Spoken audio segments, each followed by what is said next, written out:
chose, c'est que on n'est pas forcément employé et employeur pour être riche. Hein? Oui, il y a des DG qui sont très riches. N'est-ce pas? Hein? Oui, Sam n'était pas directeur il n'était pas propriétaire de Prudential. N'est-ce pas? Donc, moi, je n'étais pas peut-être Prudential, mais son compte est bon. Ouais. Hein? Donc, vous dites qu'en fait, je veux dire, ce n'est pas forcément la panacée. Mais en même temps, moi, je suis de ceux qui pensent effectivement que l'expérience compte beaucoup.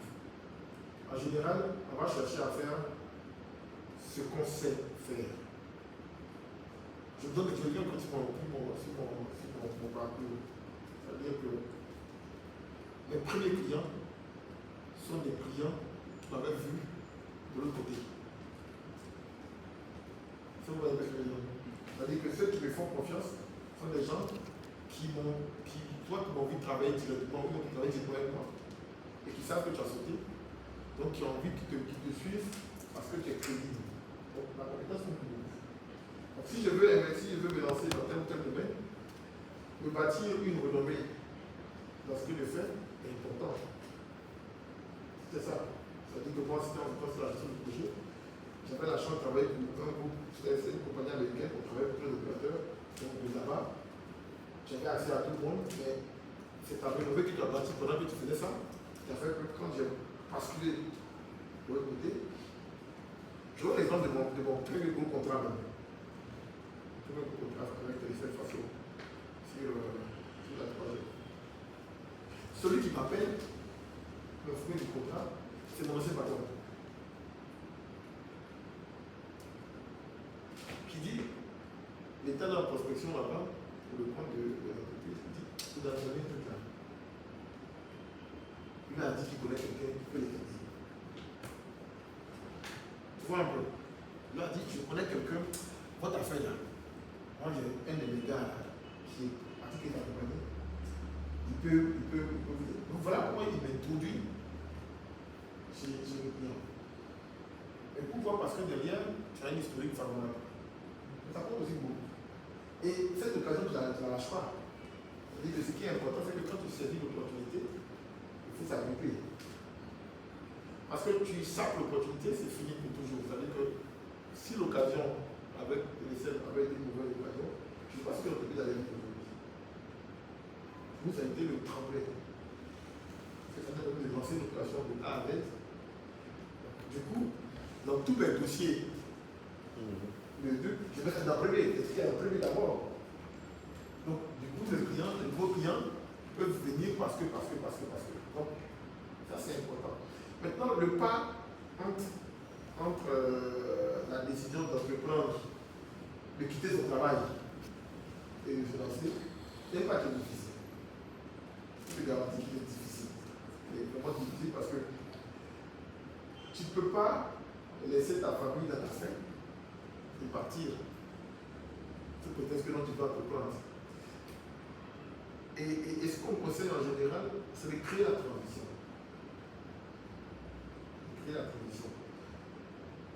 J'ai commencé à faire des cours en 2011. C'est-à-dire à avoir mes premiers marchés en 2011.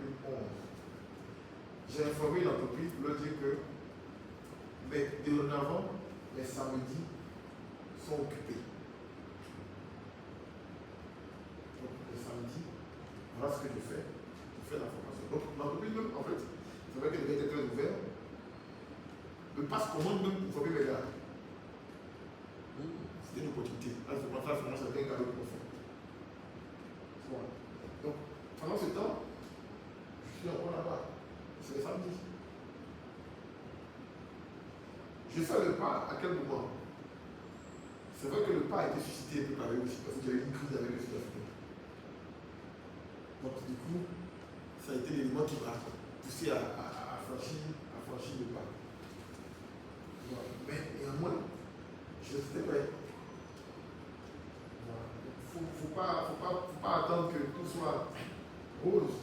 Ce qui tue les gens en général, c'est que quand ils vont commencer à se lancer, je parlais tout de l'équilibre entre les coûts et le revenu. il n'a pas de revenu encore. Mais juste que c'est important qu'il ait un local, il doit prendre une assistante, il doit prendre ça. C'est-à-dire qu'il a déjà des charges fixes. Pourtant, en face, il n'a aucun revenu fixe. Donc, chaque mois qui passe, son économie diminue. Ça veut dire quoi? Si après 6 mois, après il marché, il fuit. C'est ça la réalité. C'est-à-dire que, puisque chaque mois, tu as besoin de fils que tu dois pouvoir payer. Payer le local. Te payer. C'est important. De payer. Enfin, je pense que c'est un des éléments sur lesquels je suis parti dès le départ. C'était ça. De fixer un salaire. De fixer un salaire, c'est-à-dire que, même dans mon économie, c'était comme si mon économie que j'avais, j'ai dit, par mois, voilà ce que je suis obligé de prendre comme salaire. Donc, je me vire sur le compte. Non. Ça, c'est moi, je disais à la banque pour moi. Quand je me vis là-bas, à telle période du mois, je crée mon salaire, je ne sais pas ce qui est derrière.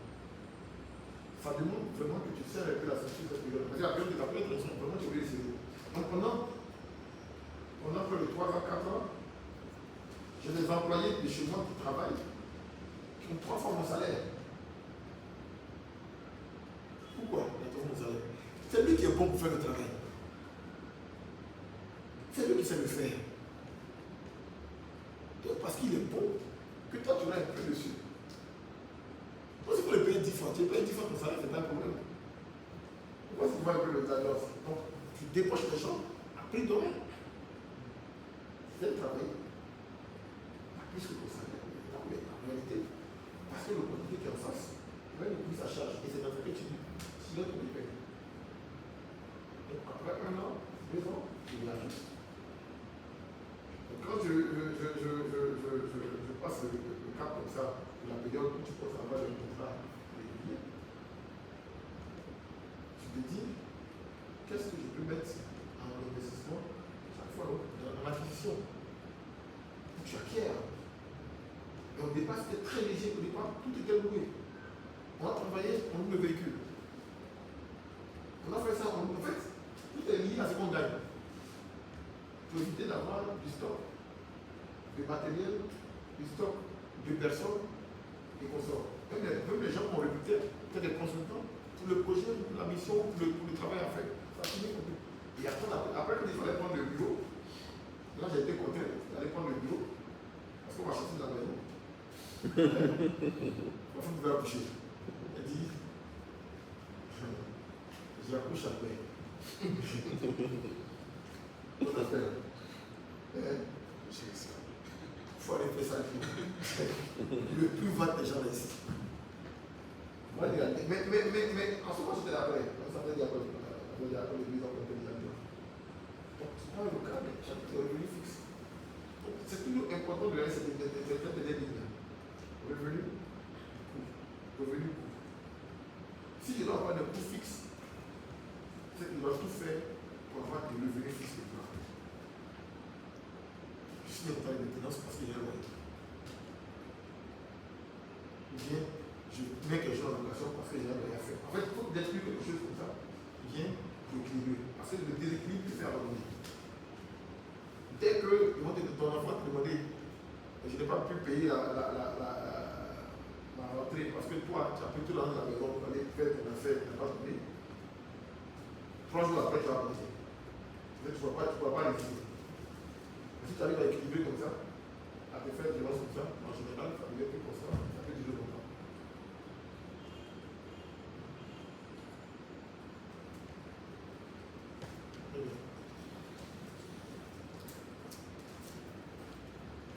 Est-ce que vous avez d'autres questions? C'est bon? Ok.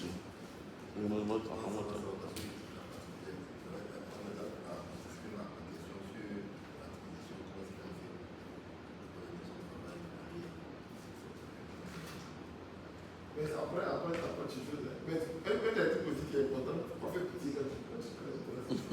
C'est important. Parce que le principe de on ne peut être riche, il est vrai. C'est-à-dire, tu dois aller vers tes premier client. Voilà, dis non, les gars, comme tu es mon premier client là. Ça, c'est ce qu'on va au marché. Mais en général, quand quelqu'un te dit ça, comment tu le prends? Toi qui te dis le prix. C'est-à-dire que c'est toi, finalement, qui fixe le prix à celui là. Je devais aller intervenir c'était dans une microfinance. Et j'ai eu comme une chance dans le visage, j'avais eu beaucoup de chance. Et mon frère, mon grand frère, il devait s'expatrier au Burkina. Et donc, après j'avais un pick-up, il me donne sa voiture, il dit d'acheter. Je dis, bon, moi c'est pas comme les gens passent là. C'est un gars de terrain. Il dit, tu n'es plus un gars de terrain. Il faut chercher à avoir des choses qui te donnent. Et puis tu me rembourses. Tu dois bien en te rembourser. Et du coup, je l'appelle pour le remercier. Donc je vais chez la dame. Et dans la caméra, elle peut voir garer la voiture du grand frère. Je ne dis pas que ça a changé, mais j'arrive, je finis de présenter les trucs. Elle me dit non, vraiment, en tout cas, nous, ça nous intéresse. Mais on a un peu peur, est-ce qu'on pourra te payer? Elle témoigne, on a dit, proposer beaucoup de choses. De toute façon, entre elle et ça, elle a proposé le double de ce qu'elle pensait. Tu t'es venu avec un pick-up ou bien Non, la voiture du grand frère. la 4x4? Non. Il avait une sur la table, Ah, ok. Tu vois, mais en fait, il insistait beaucoup sur ça. Il dit, tu vas aller au rendez-vous. Ok. Il faut que l'image aussi compte aussi. C'est sorti quand on négocier les trucs. Il ne faut pas donner les personnes de trucs aussi qui est aussi nécessaire. C'est-à-dire qu'il faut pouvoir équilibrer les choses. L'arrogance qui aussi. C'est trop suffisant, ça dérange. C'est-à-dire que tu ne peux pas venir dire que tu vends un service et puis tu as besoin de toi. Voilà, c'est déjà arrivé quoi. Non, on n'achète pas. Parce que la plupart des décisions de vente sont des décisions émotionnelles, purement émotionnelles. Le gars il achète parce que simplement ce que tu as dit l'a accroché. Mais quand ça l'a accroché, c'est un tout. C'est pas seulement le produit qui l'a accroché. C'est ce que tu lui as dit, c'est la façon dont tu lui as dit, tout ça qu'il l'a accroché, il a pris la décision. Tout dans le service, après les autres t'accompagnent. Donc c'est du service en général. Donc ça c'est vraiment une parenthèse en passant. Bon, il faut se donner tous les éléments qu'il faut. Beaucoup de travail, un salaire fixe. Un salaire fixe. Ne pas dire que je suis le patron, je vais écouter les gens et puis ils vont faire le travail pour moi parce que la théorie de l'agence est importante. C'est vrai qu'au départ, quand tu entreprends, il faut avoir la main dans la fête. Même quand tu grandis. C'est un peu de faire. Tu ne peux pas rester, tu n'es pas orange. Donc même ça on produit que les gars, il n'est pas, il est grand. Si, il est voilà. Il lâche pas ça à faire. Mais c'est pour ça, souvent, quand on lit les livres de gestion, on a l'impression que non, il faut rester dans sa tour d'ivoire et gérer ça. Il faut éviter la gestion hélicoptère, la gestion où tu es là et puis tu vois les choses en gros. Non. C'est exactement. Les Libanais, là, quand tu vas dans leur coin, ils savent exactement tu fais quoi. C'est clair. Je ne veux pas dire que je vais aller faire le l'élevage. Et puis non, je suis assis ici à Abidjan, puis il y a quelqu'un qui fait l'élevage pour moi là-bas. Ça ne marchera pas, mon frère. Ça ne marchera pas.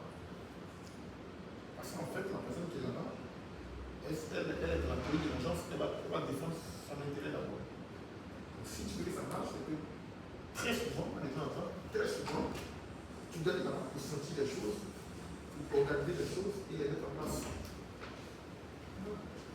Oui, c'est très rare de voir les gens qui ne vivent pas quelque chose qui marche. Très souvent, tu vis la chose et ça marche.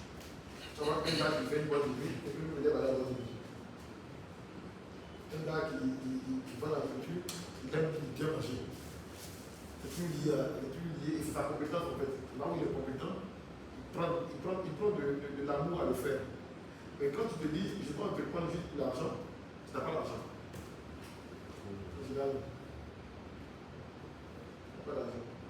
Mais quand tu entreprends, parce que ce que tu fais, c'est une passion, c'est un amour de ce que tu es en train de faire. Donc ça fait que le temps commence à être un temps de valeur, tu t'investis suffisamment, et ça marche.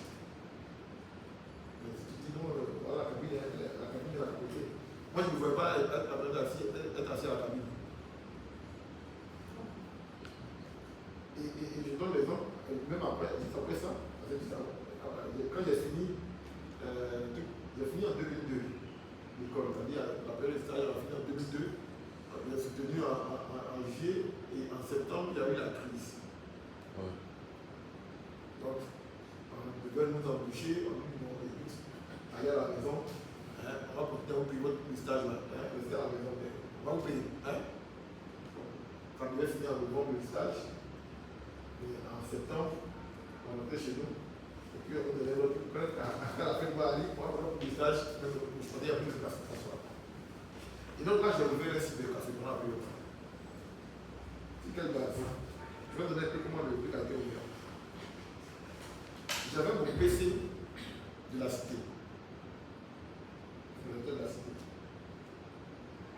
Mon ami avec qui je suis associé avait son ordinateur à lui. On est parti à la casse de Koumassi. Okay? On allait payer les 4 mails. Et plusieurs trucs comme ça. Et on a remonté les PC. On allait payer les carcasses. On a mis dedans. On est parti là-bas. On allait payer 2 écoles. Donc voilà, on a vu le cyber 4 postes. Mais j'avoue qu'on était heureux. Mais comment ça va tomber? Ça aussi, il faut pouvoir le dire. Comment ça va tomber? Hein? Les choses qu'on s'apprend, on est content que ça prenne. Et il y a eu 2 facteurs. Peut-être qu'on va donner le premier que je pense que le premier facteur dans ce que aussi. Moi, j'ai commencé à travailler. Quand aussi après, c'est dit, patron, vous voyez l'argent à votre. Donc maintenant, quand il est là, il vient faire tout, il prend la recette. Et puis bon, de temps en temps, donc maintenant, on pensait à être un peu bourgeois. Tu remarques que le chiffre d'affaires commence à baisser. Ok? Jusqu'à ce qu'on tombe sur les hiboux. C'est eux, ce qu'ils nous ont dit, quand ils arrivent là, ils prennent tous les postes. Ils sont 2, mais plus personne ne rentre. Tous les postes. Et puis ils payent. Donc du coup la vie commence à répondre là. On est content. Donc on est très parlé. On dit qu'on n'est plus parlé avant. On est resté dedans même quand on est rentré fait autre chose. Quand il va au travail, il ne va pas la prendre avec un employé, il fait ce qu'il a envie de faire. Et du jour au lendemain, les mots ont disparu. Le cyber des natifs, les gens du quartier, parce qu'on dit que c'est le cyber des Igbo. Je dis, on passe la journée, il n'y a pas un client. Je dis, il n'y a pas un client qui vient. Tu fais. Si vous avez ça, avant c'était la DSL. Donc tu payes, il dit que quand tu te connais comme ça, là, tu payes. Donc quand il client rentre plus seul, on va se connecter. Mais quand il va être seul, on paye de l'argent. Donc tu vois qu'il y a des facteurs comme ça. L'engagement là-dedans. Tant qu'on était engagé, pleinement, ça fonctionnait. On avait des choses, on avait des trucs assez intéressants, on mettait la musique dans le coin, les jeunes, ça circulait. Dès qu'on s'en choisit. Oui, la vérité c'était ça. Et malheureusement, il y avait un bâtiment pas très loin. Merci là-bas. Hein? Les Igbos sont là-bas, vous êtes au bâti. On est au bâti, c'est ça.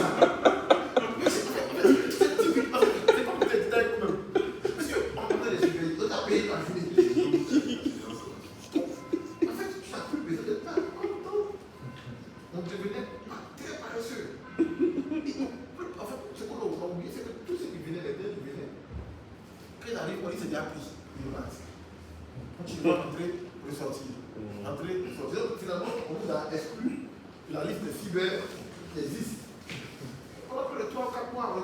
logique là. Ok. Ah, c'est pas tout. Parce que le gars a payé à arriver. On s'attendait peut-être à avoir, je veux dire, c'est peut-être le double de ce qu'on reçoit par jour. Parce que tous les postes sont pas occupés à tout moment. Le contrôle. Et il te prend ça, le gars te prend de 8h à 20h. Oui. Et il te fait, en fait, ils sont là. Hein. C'est-à-dire qu'il te dit, normalement, c'est l'heure à combien? On faisait l'heure à, donc c'est 300 400. Fois 4 postes, fois le nombre d'heures. Et puis, matin, il est comme, bah, tu prends l'argent, tu as acheté moi qui est à côté. Parce que tu sais que demain, il est là encore. C'est ça. Demain, il revient. Et ça, comme la fille. En tout cas, c'est assez étrange parce que ça marchait, mais ça vous a tué. C'est ça qui est étrange. Mais c'est ça, il y a beaucoup de business. Parce que quand ça marche, le marché, par exemple, les maquis qui marchent, ou bien les restaurants qui marchent, dès que ça marche et qu'on commence à ne pas prendre cette nouvelle entrée-là, on compte dans l'amélioration continue, ça dégringole de façon drastique. Et finalement, non, ça marchait bien, mais ça disparaît. C'est ça. Parce qu'en fait, au moins, ça donnait bien. J'ai imaginé que c'était arrivé. Or, c'était arrivé nulle part. On n'arrive jamais là-dedans. Beaucoup de compagnies qui étaient très fortes l'année dernière n'existent plus aujourd'hui. Bien. La compagnie était très dangereuse, elle était très forte. Tout le monde l'appréciait. Mais tu vois, elle n'existe plus. Parce qu'en fait, à un moment donné, on n'arrive plus à adapter le rythme de la croissance à notre effort qu'on avait derrière. Si tu permets, je sais que le temps est un peu avancé. Peut-être c'est une dernière question de ma part. Hein. Par rapport à. Tu as dit quelque chose qui m'a fait réfléchir. Tu vois que même quand tu as fini en 2002, tu as dit que tu étais jeune, diplômé, tu avais déjà une idée de faire un business. En 2002 déjà, tu as eu ta première stage, tu as payé une recharge R100. Après, tu as fait un cyber, tu es parti te débrouiller 4 mais monter les clones et puis faire le cyber. Finalement, on a l'impression, moi j'ai l'impression que tu as une personnalité même qui était une personnalité d'entrepreneur. On n'est pas genre. C'est le besoin d'affaires. Il y a besoin d'argent. Donc c'est pour ça que tu as un peu répondu déjà à la question. Est-ce qu'il y a des traits de personnalité qui jouent également par rapport à l'envie ou bien la réussite dans l'entrepreneuriat? Traits de personnalité, c'est vrai qu'il y a d'autres qui sont plus favorables. Je dis quand tu es plus ouvert, c'est plus favorable. Mais je ne veux pas qu'on ferme la question à ça. Pour ne pas donner l'envie à ceux qui n'ont pas cette capacité-là à le faire. Pour moi, le premier truc qui permet de choisir, quand tu veux entreprendre, c'est parce que tu as besoin d'avoir de l'argent. Il ne faut pas se voiler la face. C'est ça, vous allez voir, quand vous donnez de l'argent à quelqu'un, à votre tante, ou bien à votre soeur qui vit chez vous, et qui n'a pas de besoin, et tu lui dis, tiens là, moi, il faut qu'on mette, ça ne va jamais, ça n'a pas besoin. Très souvent, vous avez besoin. Allez donner de l'argent à quelqu'un qui n'en a pas besoin, qui n'a pas besoin, en général, tu commences à entreprendre parce que tu veux combler un besoin.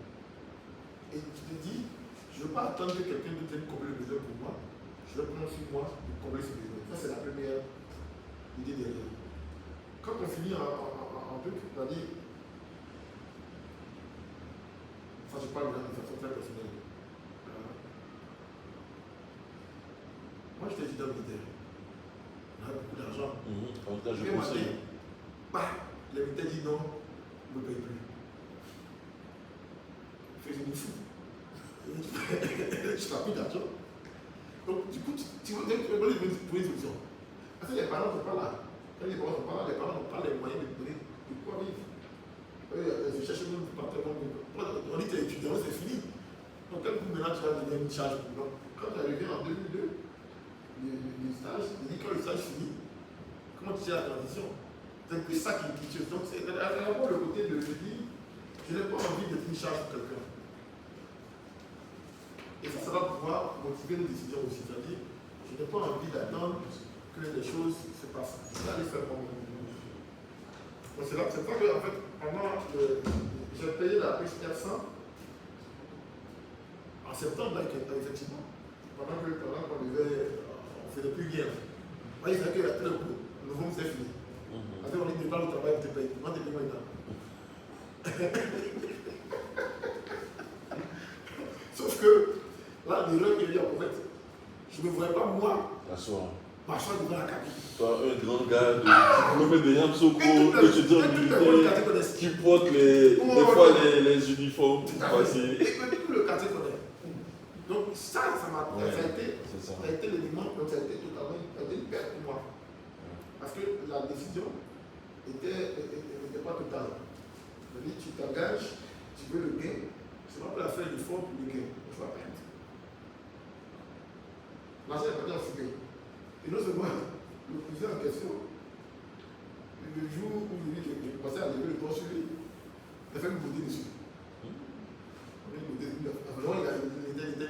a failli dire, comment moi un petit comme ça, je peux oser lui parler comme ça. Non, tu as plus qu'on a, tu as bouffé, comment il va te parler comme ça?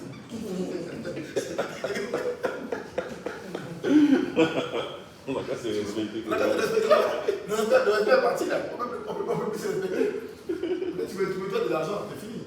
Donc c'est un peu ça. C'est clair qu'on peut avoir des dispositions, mais pour moi c'est déjà, et c'est dans beaucoup de choses de la vie, tout ce qu'on fait en fait, il faut se donner un engagement au départ. Ça dit que personne c'est pareil, même quand toi t'es pareil, c'est pareil, c'est un engagement. C'est pas donner d'avance. À partir du moment où l'engagement est donné, les moyens physiques, spirituels que tu peux avoir, tu les mets à contribution pour avancer. Ok. Oui, vas-y. Donc c'est la toute dernière, c'est ça, non? Ok.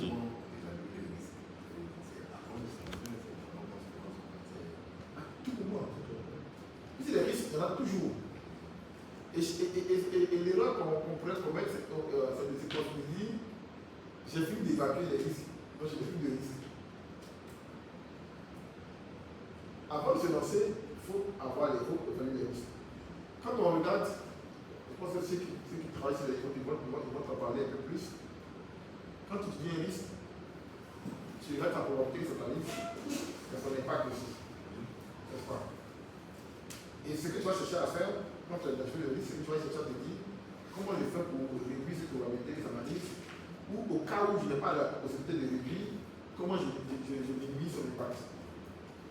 Et ça, c'est la question qu'on se pose au moment où on est en train de commencer à le faire.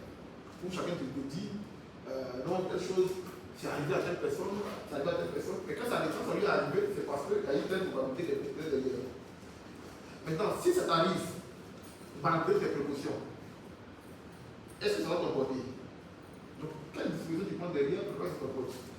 Reste en amont, mais même dans le quotidien du business, c'est une question de récurrence. Pour bien finir avec l'affaire du cyber, la question comment même la fin a sonné le cyber, la même année, Côte Télécom change la façon de facturer. On avait la minute à 100 francs, on avait les 3 minutes à 100 francs, et on est passé, et c'était facturé à la seconde. On ne était facturé à la seconde. On est passé à 1 minute à 50. C'est ce que tu vois un peu. C'est-à-dire que on est passé, on a eu 30% d'augmentation de plus. Mais c'est un risque qu'on n'avait pas vu venir. Mais quand c'est arrivé, c'était clair. Nos prix devaient changer. On va changer de prix. Tu vois? Il y a eu tellement de raisons qui ont fait accumuler qu'on ne pouvait que fermer. C'est pour ça qu'on ne va pas s'arrêter, parce que ça peut t'emporter comme ça. Tout marche aujourd'hui, et puis on vient de dire, par exemple, le camion a changé de prix. Ou même, tu prends l'histoire de ce qu'on voulait faire là. Le directeur dit non, ça ne marche pas. Donc tu vas pas t'arrêter. Donc c'est en permanence. C'est vraiment en permanence. Et il n'y a pas de moment. Et c'est toujours bon, c'est-à-dire que quand on a un business, d'avoir des étapes où on se pose des questions. C'est-à-dire c'est toi qui as pris les revues. Il ne faut pas attendre l'année. C'est par mois, par trimestre, ou par deux. Avoir quelques jours, ou bien quelques heures, on se dit comment va ma chose. Pourquoi ça, pourquoi ces chiffres sont plus? Parce que dans l'opération, tu te poses ces questions. Quand tu conduis, tu te poses ces questions. Mais quand tu t'arrêtes, on te dit, mais pourquoi cette affaire est comme ça? Pourquoi ici elle fait comme ça? Et c'est juste que ce questionnement-là te fait identifier un bon problème. Et qui dit problème, dit que tu as gagné l'argent. C'est ce qui nous enrichit, c'est le problème. Voilà, le problème de notre vie.